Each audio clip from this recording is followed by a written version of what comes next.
What's up, everybody? Welcome to the Linda Cohn Show. You know, the WNBA gets an A for ignoring the obvious and slaying the golden goose yet again. Why does it sometimes feel like parts of the WNBA media are fighting against their biggest attraction? Yeah, the biggest attraction is Caitlin Clark. Yeah. Yes, Clark isn't the only great player. I know this. We all know this. From Asia Wilson to Paige Beckers to Olivia Miles, there are many great players in the WNBA. We all get that. We all get that you want to promote them. Go ahead, promote them. I'm not saying don't promote them, but here's what I think. The WNBA and some of the media surrounding the WNBA gets this completely backwards. How do they do that? Let me tell you. You don't promote other stars instead of Caitlin Clark. You promote other stars through Caitlin Clark. That's right. There's a huge difference. Follow me here. Because whether people like it or not, Caitlin Clark brought an enormous new audience to women's basketball. This is not breaking news. You already know this. People who weren't watching the WNBA, guess what they're doing? They're watching now. People who couldn't name five WNBA players a few years ago, what are they doing? They're buying tickets. That's right. They're watching games on TV and they're arguing about this league. They're having debates about this league on social media. Isn't that what the WNBA wanted for years and years? So why would you fight it? That is the big question. Get a load of who the ESPN halftime crew focused on Sunday in the game between Caitlin Clark and the Indiana Fever and Angel Reese and the Atlanta Dream. By the way, Angel Reese was 3 for 10 from the field at the time. Roll it, Dominic. Reese, in particular, her energy shifted. I thought when she got some of those easy baskets to go in the paint that, quite frankly, she had struggled with to open the ball game, that's when you saw this defense begin to pick up its energy, this Dream Squad to begin to play with a little bit more confidence. Yeah, athletes know it's not how you start, it's how you finish, and that energy is contagious because if you look at Angel Reese, she already has 7 and 9. She's already getting close to a double-double, but then also, if you think about, on the other side here, you're seeing the Indiana Fever, they're just being a little bit methodical as well because I like these good to great plays. You see Caitlin orchestrating. It's like both sides are leaning into their strengths on this one. Let's go back to Angel really quickly, though, because she was part of the catalyst that you saw to be able to change things around. And she said to Holly, I just feel like I needed to take a deep breath and maybe stop overthinking some of these. Oh, I've been there. I've been there. Like sometimes the basket is too open. Right. She's used to getting double teams. She's used to triple teams and she's used to contact. And so sometimes when you see her, like, wait, what's coming? You want to look over your shoulder. But she settled into the game well. And what I Yeah, I mean, really, Angel Reese triple teamed a lot.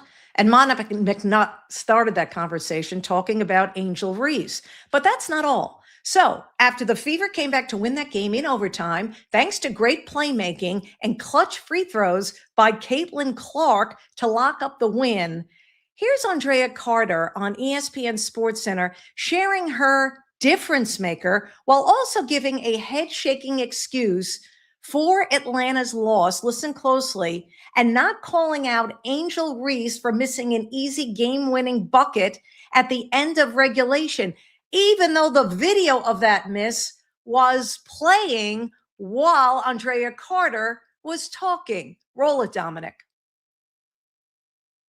This game is officially titled the Michaela Timpson game. For Michaela Timpson to have 20 points, she had 12 points in the first half. She was 5 of 6 from the field in the first half, and that was pivotal because Kelsey Mitchell was limited in the first half. So Michaela Timpson held on strong with her scoring. She ends up with a career-high 20 points, and that ends up being the separator. If you go look at the final box score of this game, the big three from each team scored 64 points. The big threes canceled each other out. So it was all about who else was going to step up outside of the big three. And for Michaela Timpson to have the day that she did on the road, it's going to give her more confidence. It'll give her teammates even more confidence in her. And she's become a huge piece for this team. Absolutely. Yeah, well, we wanted that to roll more, but, Dominic's not perfect. But Andrea Carter went on to make an excuse about Jordan Canada not being with the Atlanta Dream, which is why they lost the game. That's not why the Atlanta Dream lost the game. Angel Reese missed an easy layup, which would have been a game-winning bucket at the end of regulation. And also one thing that I've learned over the years, when you analyze sports, you don't talk about the players that aren't there. You talk about the players that are on the court or on the field. That is who you talk about. You don't make excuses for another team saying Jordan Canada. We're not talking about that she's Asia Wilson and she didn't play for, her team. We're talking about Jordan Canada for the Atlanta Dream. So there's that. I heard my former ESPN colleague Rick Bucher asked a valid question on social media the other day. I think it was Sunday. He asked, why are all WNBA crews made up of women? He said it's like a girls' club. I get where he's coming from, but here's the thing. You can't assume putting a man on that panel that you will get the diversification of voices and opinions if you do. Give a listen to someone named Myron Metcalf, who was on First Take Monday morning. Roll it, Dominic. Olivia Miles is the MVP of the WNBA. She should be. And that's no disrespect to Asia Wilson. Caitlin Clark has been surging. Kelsey Mitchell is really good. But if you're talking about MVP, most valuable player, it has to be Olivia Miles. Everyone's going to say that Nafisa Collier's come back and she looks good. Of course she does. But before Fee was back, Olivia Miles still had the Minnesota Lynx at the top of the WNBA standing. They were still set to be the number one seed in the playoffs before she ever came back. So you are talking about a player who I think deserves that award. We don't like to give MVP to young players, and I think we got to get rid of that mindset because Olivia Miles is your MVP in the WNBA right now, and I don't think there's a lot of discussion about it. For good reason. Olivia Miles will win Rookie of the Year. She's not the league MVP. Sorry, Myron Metcalf. Anything to avoid the obvious. Let's go back in time right now. I want to make a comparison why the WNBA has missed the boat on this. When Magic Johnson and Larry Bird, you remember them, they helped explode the popularity of the NBA. When that happened, did the league say, wait a minute, we're talking too much about Magic and Bird. Let's pull back on them. Let's pull back a bit so we can make sure everybody gets equal attention. No, the NBA didn't do that. They put Magic and Bird everywhere. And guess what happened? People started learning about everybody else in the NBA. The NBA exploded. It was must-see TV. And then Michael Jordan came along.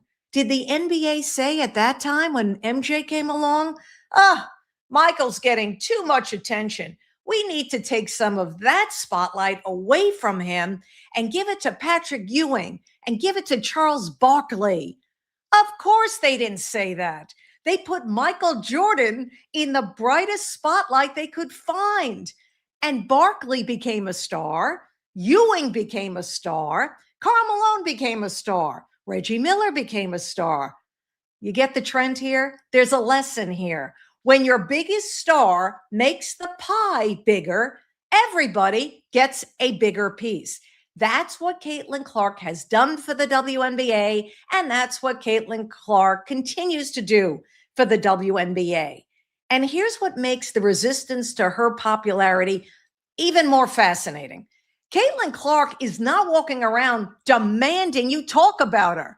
She's doing the opposite. She's not saying this is my league. She talks about her teammates. She talks basketball. And when she's dragged into controversies that have nothing to do with basketball, most of the time, she'd rather not talk about it. And she shies away from it. The fans made this decision. The audience makes this decision. You can debate whether Caitlin Clark is the best player in the WNBA. I get that. You can debate whether she's the MVP. I get that too. I love these debates. These are basketball debates. But her impact on the popularity of this league, that's not much of a debate. And acknowledging Caitlin Clark's impact does not diminish Asia Wilson, does not diminish Olivia Miles, does not diminish Paige Beckers. In fact, it's the exact opposite. Caitlin Clark's enormous popularity gives the WNBA an opportunity to make all of these women bigger stars. Once again, it is common sense. So instead of constantly worrying about whether Caitlin is getting too much attention, why don't you use that attention?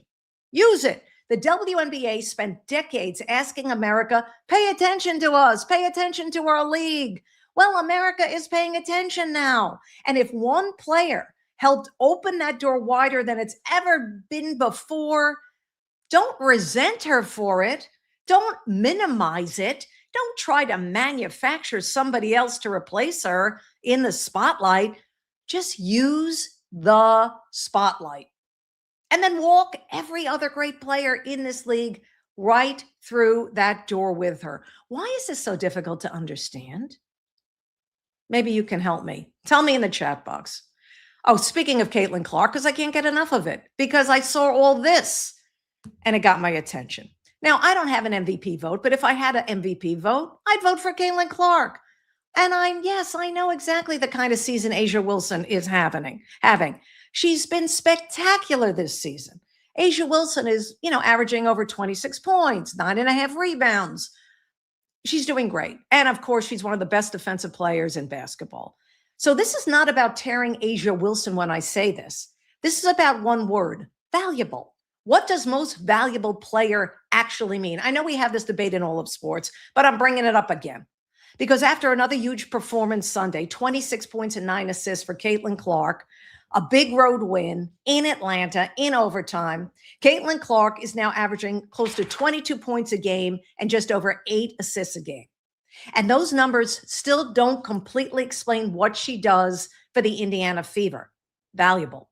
Clark doesn't just score. No, she creates the offense. She controls the pace. She stretches the defense in the set every time she, crosses half court. And most importantly, nobody knows what she's going to do. I mean, what is she going to do? Is she going to hit a basket from 30 feet? Is she going to distribute? But the most significant impact that Caitlin Clark is making, her team's winning. Her team is winning early and often. The Fever have now won 4 in a row. They've won 11 of their last 14, last I looked.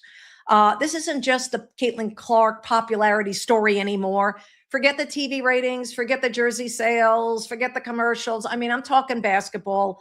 Let's compare the two MVP candidates. Yes, right now, A'ja Wilson is in the lead, but Caitlin Clark is right there. A'ja has the advantage in rebounding, the defensive advantage, sure.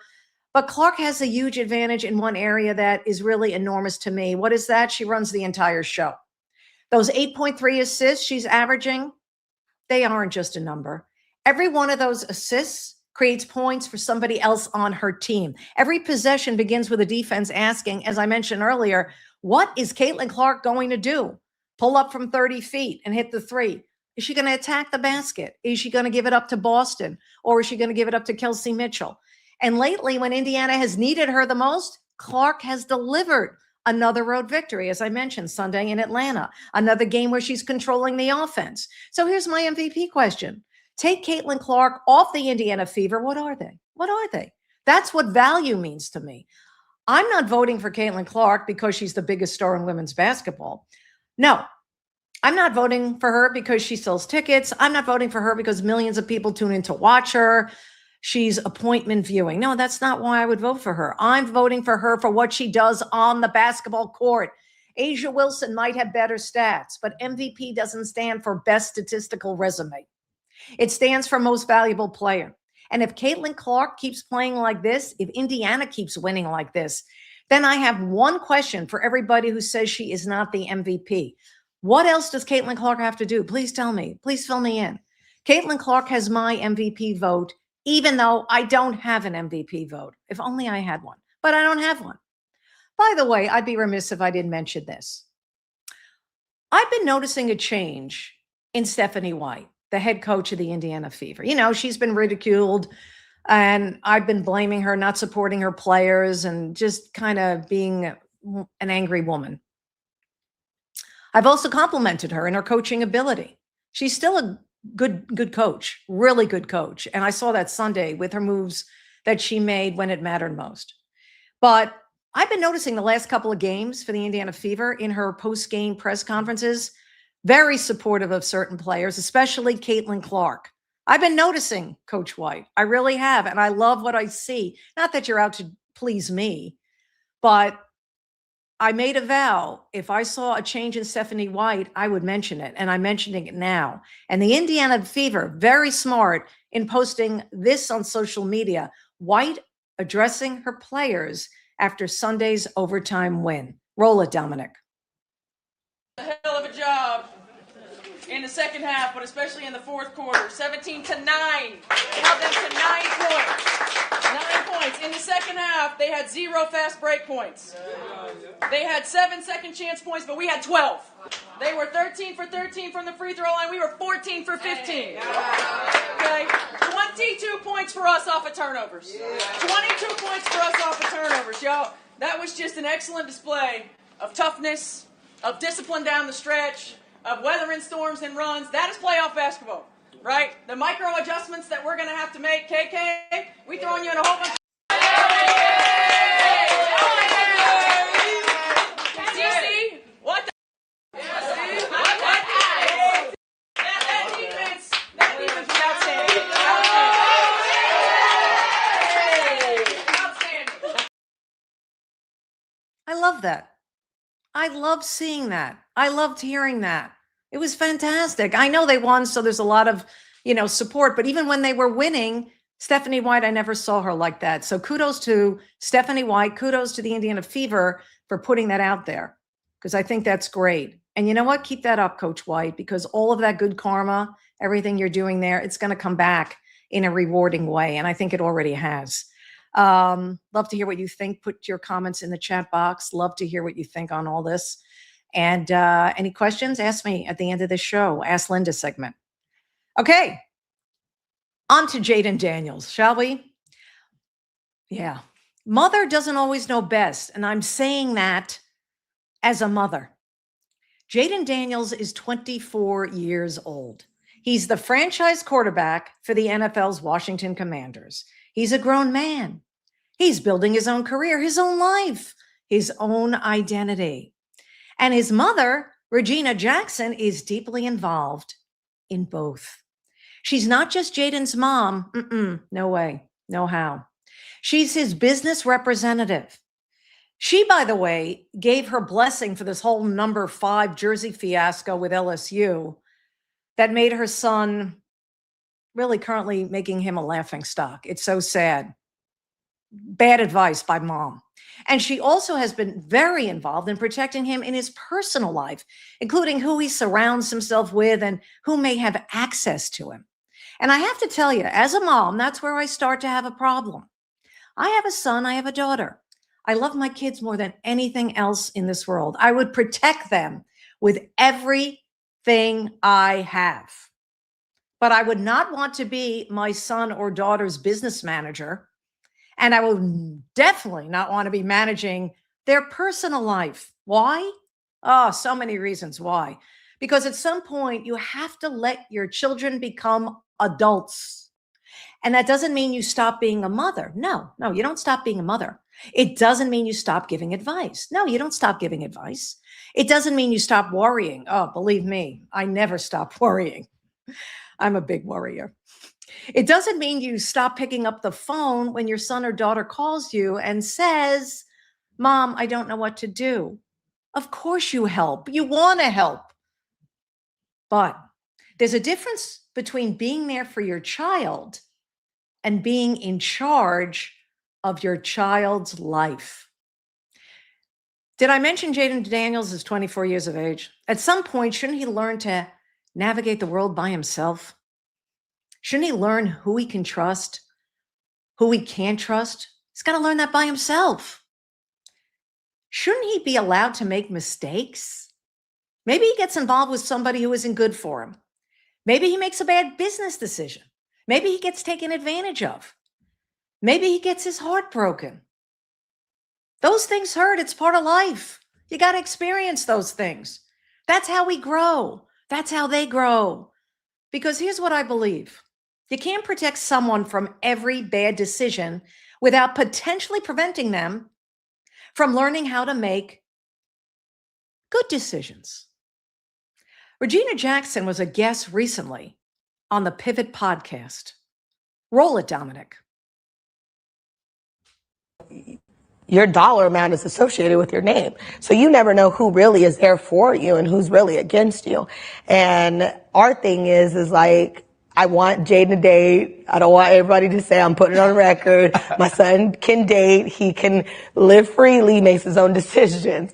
However, the relationship we have, he does value my opinion because, you know, when my kids were little, I did a lot for them. So, and my kids saw that. My father, my background, I worked too hard to allow anybody at any moment to come in and just, you know, take it away. So I have a view of what I feel a good person is. Mm-hmm.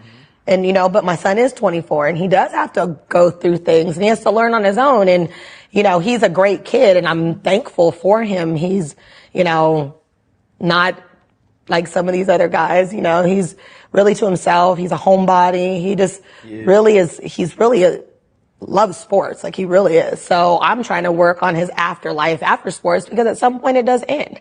And I don't want him to just be like, now what do I do? So I want to keep him involved in the world and, you know, have opened up a lot of doors. Like I'm in charge of his foundation.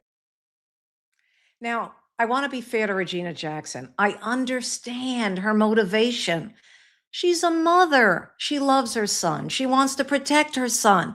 She knows the world of professional sports can be ruthless. We all know that. There are people who want access to athletes because of their money, because of their fame, because of their connections. She actually believes she is protecting Jayden. And I understand that instinct. I truly do. But I also believe there's a point where a parent has to say, I've done my job. I've raised you. I've taught you. Now I have to trust you. And that's really what this story is about for me. It's not about whether Regina loves her son enough. She clearly does. It's not about whether Jayden trusts his mother. He clearly does. And it's certainly not about whether she has his best interests at heart. I'm sure she believes she does. The question is, at 24 years of age, does Jayden Daniels need his mother protecting him? Or does he need his mother to trust him enough to protect himself? Yeah. There's another issue here too.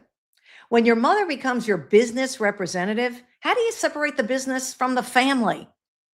I mean, a professional agent can sit across a table from you and say you are wrong. A professional agent can tell you this is a bad deal. A professional agent can push you to make a difficult decision, and then that agent goes home. But then if it's mom as your business rep and your agent, you go home with mom. You're sitting in the car talking about it. And then that's where I wonder where the lines get really blurred. Yeah. Again, I'm not saying Regina Jackson is doing something wrong. I'm not. Maybe this arrangement works perfectly for mom and Jayden. Maybe it does. Maybe he wants his mother involved this much. Maybe her instincts have protected him from things we don't even know about. Maybe. But I'm speaking from my own experience as a mother. I have a son. I have a daughter. I love them both very much. And I've had to learn that one of the hardest parts of being a parent is knowing when to step forward and knowing when to step back. Because you don't raise your children so that they need you forever. No. You raise them so eventually they don't. And that's hard. Even me saying that, that's hard to hear. I know. But sometimes the greatest gift a mother can give her adult child is not protection. No, it's trust. That's right. The greatest gift a parent, a mom can give their child, not protection, it's trust. So that's my question right now. Is Regina Jackson doing what any loving mother would do? Protecting her son in an unforgiving world? Or is there a point when protecting your child becomes preventing your child from learning how to protect himself? Jayden Daniels is 24. He's not a little boy anymore. He's a man. And maybe maybe it's time to let him be one. What do you think? Do you agree? Let me know in the chat box. Shoot me a question and ask Linda at the end of this show. Hey, it's not trading for Max Crosby, but it isn't bad. I'm talking about the Dallas Cowboys' latest move. Let me tell you why I find the Von Miller signing with the Dallas Cowboys so interesting. Because this isn't about bringing back the Von Miller we remember from the Denver Broncos, that explosive, dominant pass rusher who terrorized quarterbacks left and right, won a Super Bowl MVP. This is about something very different with this. Yeah. It's about taking a 37-year-old future Hall of Famer who remarkably is still capable of getting to the quarterback and putting him on a Cowboys defense that desperately needs that. Let's put into perspective just how bad Dallas was defensively last season. Hide your eyes, Cowboys fans. You already know this. The Cowboys gave up 511 points last season. That's 30.1 points per game, dead last in the NFL. And 511 points. Dallas also finished 30th in total defense and last in passing defense. Think about that. The Cowboys, of course, had one of the better offenses in football. They scored 471 points, good for 7th in the league. They only won 7 games. So this wasn't a team that could not score. It was a team that couldn't stop anybody. And that's why Von Miller makes so much sense to me. Now, don't misunderstand what I'm saying, okay? I'm not expecting, again, Von Miller to suddenly become the 2015 version of Von Miller. He's 37 years of age. But look at what he did last season at 36 with Washington. He played a rotational role, if you remember. He wasn't an every down player. He still produced 9 sacks in 17 games. That's the part I really like about this signing for Dallas. Don't ask Von Miller to play 60 snaps a game. That's not going to happen. Don't ask him to be your everyday down pass edge rusher. That's not happening either. Give him 25 to 35 snaps a game. That's it. Keep him fresh. Put him on the field when you know the other team has to throw the ball. You know, 3rd and long, 2nd and long, 2-minute situations, end of half situations. That is where Von Miller can really excel. That's when he comes after the quarterback. He knows how to rush the passer. And now think about him now going to be alongside on that line, that defensive line with Rashawn Gary, who came over via the Packers. That's where this really gets fun and interesting and exciting for a Cowboys fan. I mean, Rashawn Gary is going to be the primary edge rusher. He's younger. He's going to play more snaps. He's the man. He's the anchor of the new look defense. But imagine a 3rd and 8 and you got Gary and you got Von Miller coming at you if you're an opposing quarterback. It isn't pretty. Who do you block? Who do you block? You might go with Gary, but that'll make Miller produce even more. He doesn't have to be the best pass rusher on the field anymore, Von Miller. No way. He just has to be good enough to make the opposing quarterback uncomfortable, and he can still do that. And he doesn't have to save the Dallas defense. They just need him to make the defense better. That's it. That's it. It's pretty easy. I mean, he's been there. He'll bring that veteran leadership. He's a 2-time Super Bowl winner. I already mentioned he won a Super Bowl MVP. He's been in every kind of pressure situation. And now he's coming home to Dallas. Texas A&M alum, joining a defense that has been dramatically rebuilt. We all know this. This is great. This is so great for Dallas. Von Miller doesn't have to be the savior. He's not the savior, but a veteran pass rush weapon who can make a really bad defense a lot more dangerous. And considering where the Cowboys were just a year ago, isn't that a great place to start? And I have a feeling they're not done either. I think they're looking at some corner help as well. But we'll see what happens. And I still think, even before this move to get Von Miller, I still think Dallas is good enough to win the NFC East. All right, it's that time. What do you think? Let me hear it. Time for Ask Linda. I'm ready for your questions. Bring it on in, Dominic. There he is. What's up, Linda? Good Not stuff. much. How's it going? Oh, it's Sorry, great. I didn't mean to throw you under the bus. Some Oh, of that's those all right. videos, No, though, they I were am the just sort of like producer. cut off the parts that I was like wanted the people to hear. So I was like, she must be crazy. What's going on? They never said that. That's all. That's right. I'm the producer, so yeah, no, you got to throw me on the bus. I'm good with it. Okay. It's the name of the job. So that's this gig I picked up here. You can handle it. Oh yeah, 100%. Okay. Right, what do we got? Linda. Yeah, a lot of the chat here was on the same wavelength as you, so they asked some questions that you already answered for them. So we only have a couple here. One's a comment and one is a question. This comes from Max. He asks you, do you know why Monica McNutt, Andrea Carter, and Shanae go out of their way to minimize Caitlin Clark? What do you think of that there? There was a lot of discourse in the chat about that halftime segment. Yeah, there sure was. I mean, it lit up social media. That's why I wanted to include it. I have nothing against those women. They're all nice women. I always got along with them.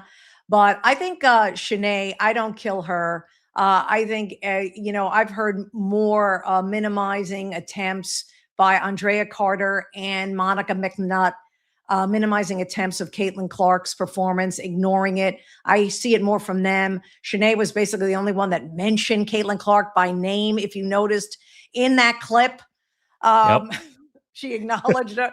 The other two may believe Caitlin Clark didn't exist. And yeah, listen, I mean, other players on the Fever and the one they mentioned, and even Caitlin Clark gave a shout out to her. It was exciting to see other players perform on the Fever. But that was the first half when the Fever weren't looking their best, if you remember.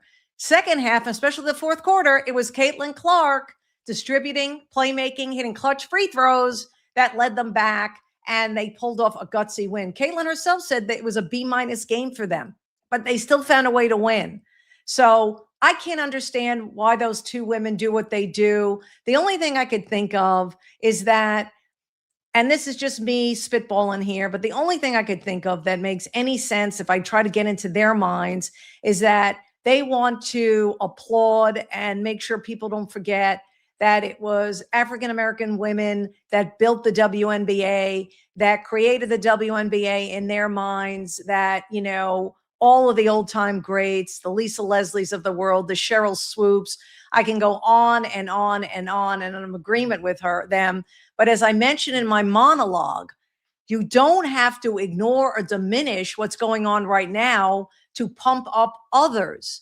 There's enough praise to go around. There are so many great, how many times do I have to say it? I say it. There are so many great players in the WNBA. There's no reason to kick Caitlin Clark to the curb while you raise the stature, or in some cases, create a narrative that they are doing great. And that's what pisses people off, Dominic. You create stars through Caitlin Clark, like you said earlier. And I think that's the perfect way to put it, because you want more eyes on your product. And you do have other stars there besides Caitlin Clark. She is the star. Make other stars through her, like you said. Right. This also pertains to kind of what you were talking about earlier. And our friend Myron, he also brought up Miles there, Olivia Miles. Yeah. Jeffrey here, he's asked, or he has a comment here. He just says, Link's already a contender without Miles. They would have had the exact same record without her. So what do you think of that? Do you think, I mean, obviously she's an incredible rookie, but yeah, the Lynx were already pretty darn good too, right? Right. And then, I know Nafisa Collier was hurt. She's back, I believe. And, Minnesota is another title contender. There is no question about it. And yeah, everybody wants to get excited for Olivia Miles, as they should. She will win Rookie of the Year. That's fine. She's not winning MVP. Why do people have to go out of their way to just create some, as I mentioned, some kind of narrative? I know I sound like a broken record. It's common sense. There's enough to go around. As I made the analogy with the NBA.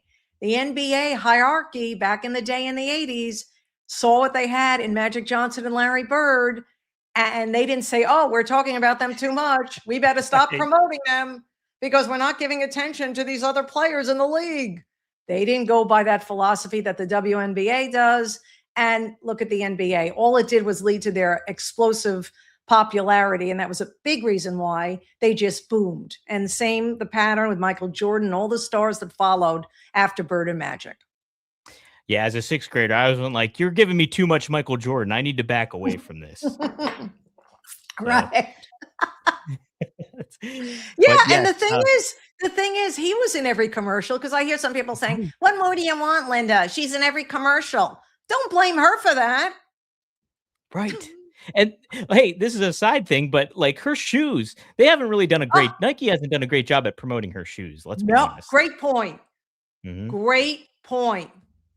It's unbelievable. Who are Right. you afraid of insulting? Come on, Nike. What? You can't have it both ways. Yeah. I would love a pair of Caitlin Clark shoes, but Me too. I'd be afraid to wear it. I put it up on a pedestal, because I don't want to get it dirty. I want to be like Mike. I want to cook like Caitlin. That's what I want to do. Oh, good one. Nice. Thanks. Be like my cook Right like off the Caitlin. top. Yeah. That's original. Very good. All Thank right, you. cool. All right, excellent. Listen, great show today. Thank you, everyone. Thanks for everyone watching.